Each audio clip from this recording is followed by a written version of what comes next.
अस्सलामु अलैकुम वरहमतुल्लाहि वबरकातुहू।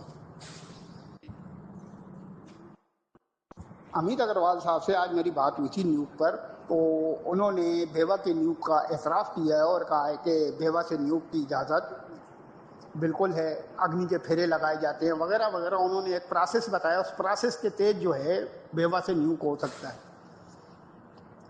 अब बात यह है कि 2022-19 तारीख को जब मैंने अमित अग्रवाल साहब से ये जो है ना बेवा के न्यूज़ पर बात की, तो उन्होंने इस बात का इनकार किया और बाकायदा कहा कि आर्य समाज किसी सूरत भी बेवा से जिस्मानी ताल्लुकात कायम करने की इजाज़त नहीं देते।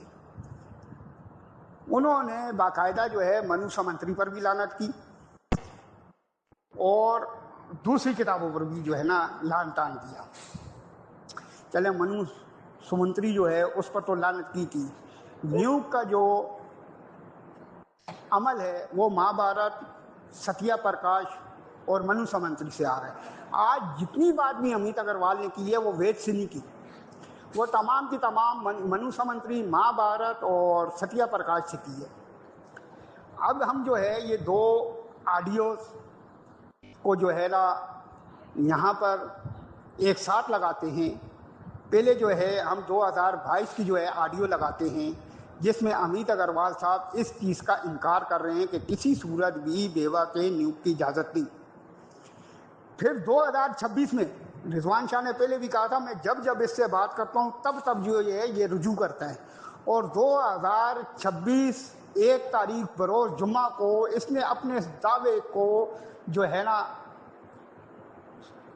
कि बयान किया कि बेवा की न्यूज़ की इजाज़त है, बेवा न्यूज़ कर सकती है। उसके अंदर इसने अपनी तरफ से मन गलत बातें भी जो है ना डाली हैं।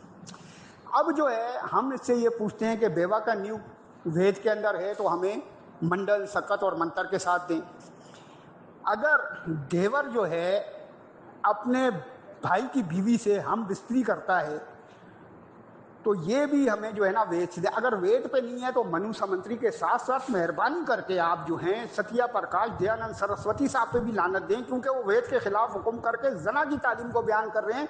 और माँ जैसी समान जो है भाभी के साथ हम बिस्तरी जना करने की इजाज़त दे दें।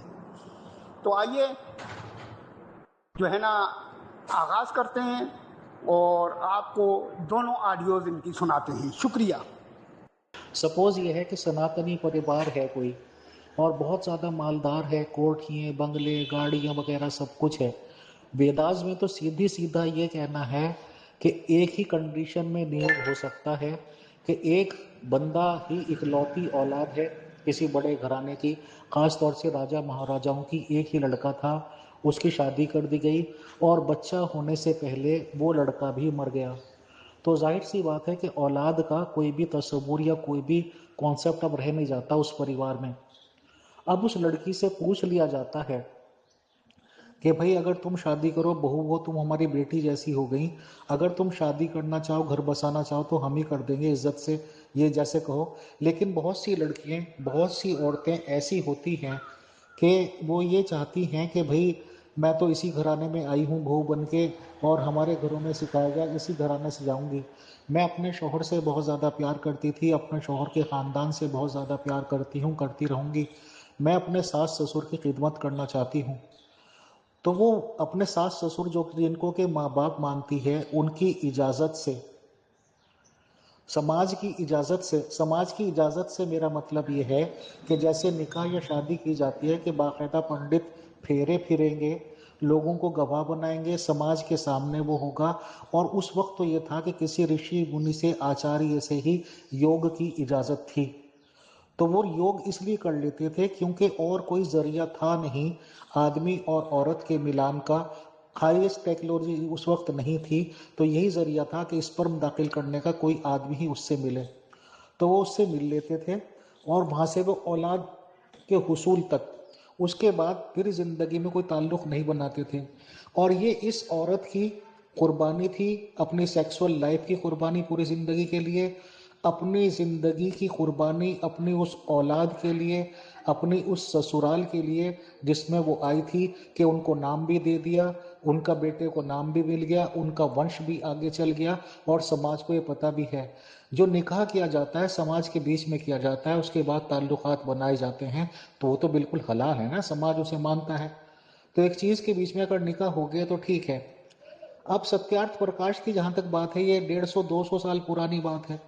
तो जाहिर सी बात है कि जो भी बंदे ने जिम्मेदारी ली वो रिफॉर्म बनाता है, उसमें कुछ ना कुछ अपनी तरफ से पहलू बताता है एडवांस बन के।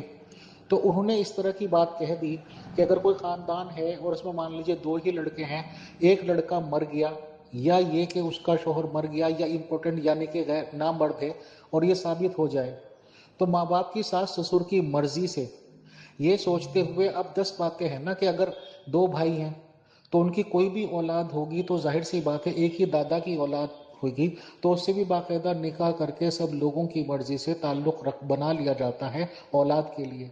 यही चीज इन 150-200 में साल में इतनी कन्वर्ट हुई कि आज बहुत ज्यादा जोड़े जिसमें किसी भी तरह की कोई कमी है तो बाकायदा टेस्ट ट्यूब बेबी अपनाते हैं। तो उसमें नुतफा भी दिया जाता है, औरत का जो भी डिस्चार्ज होता है मसला उसको क्या बोलेंगे वो भी मिला दिया जाता है, बाहर के बाहर मिला दिया जाता है। रही बात अफवाह मैम की, वो नई लेटेस्ट जानकारी दे रही थी कि अब तो इतनी भी तरक्की हो चुकी है कि जो स्पर्म होता है, क्योंकि आदमी का वही जिम्मेदार होता है लड़का या लड़की पैदा होने के लिए, तो उन स्पर्म्स में से बाकायदा अलहदा भी किया जा सकता है और पैसा होना चाहिए आप लोगों के पास, जो कि अल्हम्दुलिल्लाह माशाल्लाह मुसलमानों के पास अक्सरियत में नहीं होता। तो उसमें से वो सेलेक्ट कर लिया जाता है कि लड़का का है लड़की का है।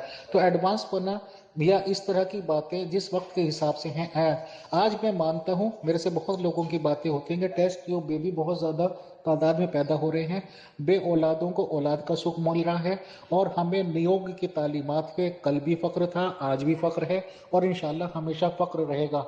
रही बात रिजवान शाह बरेली मुशरिक की, कब्रों के हड्डियों की पूजा करने वाले की, उस जैसे लोग जलते थे, जलते हैं, जलते रहेंगे। हम ये ना पोस्ट डिलीट करते हैं, हम हर एक चीज़ का जवाब देने को तैयार हैं, बट उस बरेलवी मुशरिक को नहीं। जिसे सवालात करने हों वो वेलकम है, अपना पूरा तारुफ कराए और बातचीत कर ले।